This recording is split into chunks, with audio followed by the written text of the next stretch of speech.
inaenda kufanya ubunifu kwenye mwani wetu ambao tunazalisha ndani. Kwa tunaenda kufanya katika mashine ile ni kwenda kutumia mwani, kuboresha mwani wetu katika kile ambacho kimo katika mwani. Hususan kuna kitu kinaitwa karatina, sio? Kwa hiyo tukaona hebu twende tukaangalie naweza kufanya kitu gani ambacho naenda kuongezea thamani ule mwani wetu. Lengo ni kuongeza ubora wa mwani, lakini pili ni kuongeza tija. Manake ukiongeza ubora wa mwani naenda kutanua tija, naenda kutanua masoko ya mwani huo ndani na nje ya nchi. Kwa kutanua soko kwa kuongeza ubora, manake faida inaenda kwa nani? Kwa mkulima wa mwani. Lengo kuu ni kwenda kusaidia kupandisha soko la mwani. Na kusipandisha soko la mwani maana ni faida nini? Ni mkulima. Na ndio maana leo kaitwa hapa ili hichi ambacho kinaenda kufanyika muwe na at least uelewa nacho. Ikifika huko mwanze kuwa na bashasha kwamba yes, uchumi wa bluu sasa naomba tuwe wasikivu sana. Tufahamu kilicho kitakachozungumzwa, lakini tuulize sana. Sababu hata kwenye dini yetu naomba miongoni mwa mchezo kusoma nini? Ni kuuliza. Kwa kila ambacho unashauku kujua kwenye nchi, usisite kuuliza ili kueleweshwa. Wewe sasa ukae balozi kwa wengine. The reason for working on this workshop with our local seaweed farmers here in Zanzibar is to acknowledge the work that they've done and to learn so much from them that we can bring to our systems. The system that I have is where we can process seaweed in small quantities around the shoreline, keeping it fresh. And by processing fresh, we get more volume, we get more value and higher levels of bioactivity and functional ingredients that will make these products more appealing.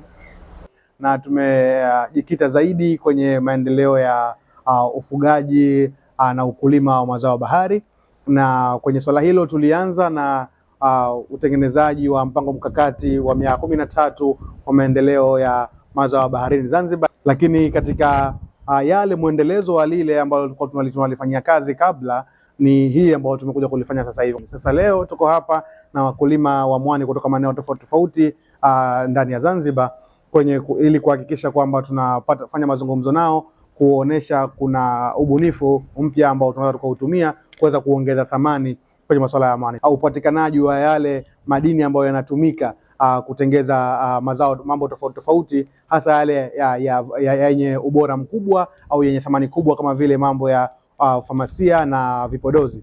Sasa kwenye hilo tumejaribu kuleta kifaa ambacho tunaweza kukitumia kuweza kuchakata mwani ungali mbichi ili kuweza kupata yale mazao ambayo tunahitaji. Sisi tunaweza tukasaidia kwa upatikanaji wa hivi vifaa vyote, lakini lengo ni kwamba kuwe na umiliki wa nyumbani kabisa, yani wale wakulima wenyewe wawe ni wamiliki wa hivi vifaa, na kile wanachokizalisha tuwasaidie kuweza kukipeleka mahali husika ambapo kwenye viwanda ambavyo vinaweza vikatumia madini hayo na kuweza kutengeza vitu vyenye thamani kubwa.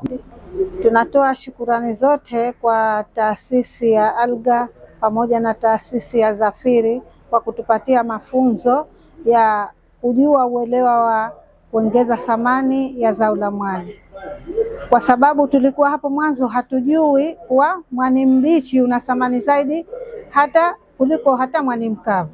Kwa maana hiyo tunaishukuru serikali yetu ya Mapinduzi ya Zanzibar. Mafunzo ya leo yametufurahisha sana kwa sababu mwani mbichi ni tatizo kwetu, kwa sababu kipindi cha mvua hata kama tutauvuna basi kuanika kwake inakuwa shida. Na tutakapouanika hata makampuni yenyewe kununua nako shida. Lakini kwa vile mafunzo ya leo tumepata na tunaambiwa kwamba inayopotea zaidi ni ile ambayo ule umaji, na ule umaji ndio ambao unatakiwa kwenye mambo ya madawa na kwenye mambo niseme mambo ya mbolea. Funzo tuliyopata, nashukuru sana kwa sisi wakulima wa mwani, kwa maana japo hatujakuwa tayari kile kitu tumekipata, lakini tunaona tumefarajika kutokana na tulivyoambiwa mwani namna gani utaendelea. Kwanza tumeambiwa tuwe na tathmini, hatutathmini hasa huu mwani kutokana na utengenezaji. Tulivyokuwa mwanzo mwani tunauza mpaka tukaushe, tushughulikie, tuwanike, tukaushe ndipo tuuze, lakini japo bado, lakini tunafarajika.